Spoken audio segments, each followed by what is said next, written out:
In the heart of the vast Eurasian steppe, a force emerged that would shake the wood like no empire before it.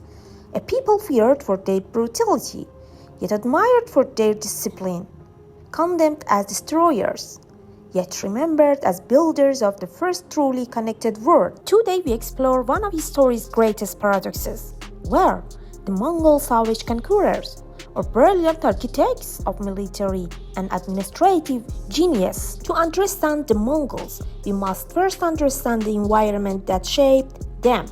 The Mongolian steppe was unforgiving, endless grassland, freezing winters, and scarce resources.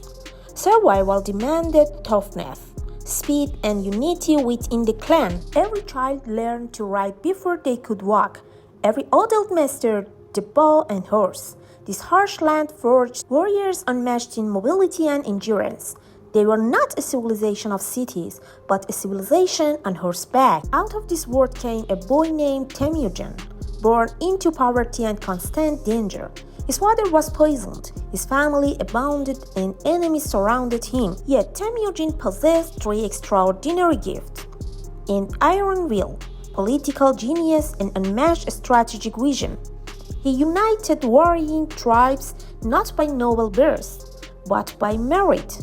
He rewarded loyalty, punished corruption, and broke the old aristocratic order. In 1206, the tribes proclaimed him Genghis Khan, universal ruler.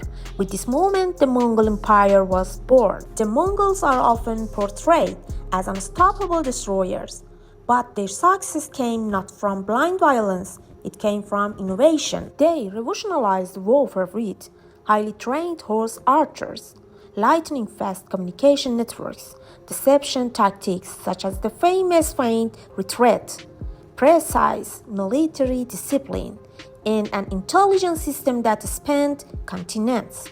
Cities that resisted faced devastation, but cities that surrounded often remained intact, protected, and even prospered.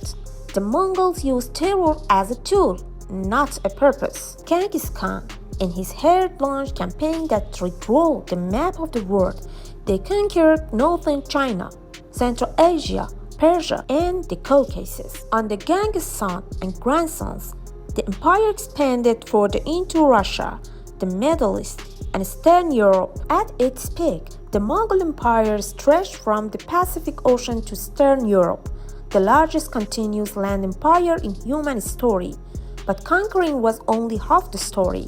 What they built afterward was even more remarkable. Despite their reputation for destruction, the Mongols ran one of the most sophisticated systems of governance of their era. They enforced law known as the Yassa, ensuring order across vast territories. They allowed complete freedom of religion.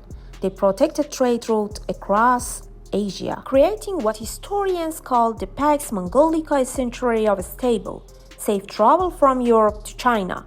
Merchants, scholars, and envoys moved freely through the empire.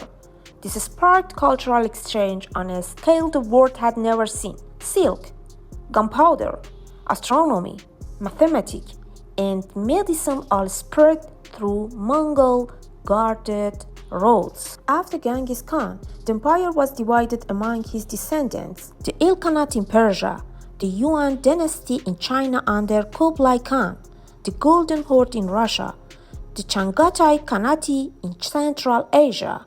Each region adopted local customs and advanced science, art, trade, and administration. Under Kublai Khan, China experienced major reforms, postal systems, and infrastructural growth.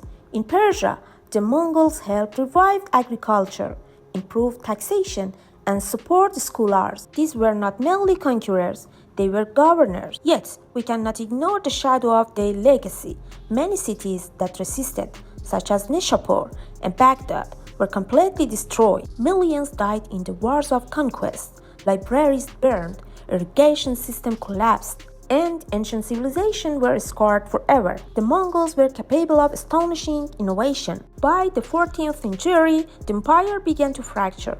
Internal rivalries, local independence movement, and plague which weakened Mongol rule. The Yuan dynasty fell in China. The Ilkhanate collapsed in Persia. The Golden Horde slowly dissolved under rising Russian power. So, were the Mongols ruthless barbarian or brilliant masters of war and governance? The truth is not simple. They destroyed, but they also connected the world. They burned cities, but they also built systems, still admired today. The Mongols were both feared and respected, a civilization of contradictions that reshaped history. Their legacy reminds us that even the most feared conqueror can also be creators of an unexpectedly global world.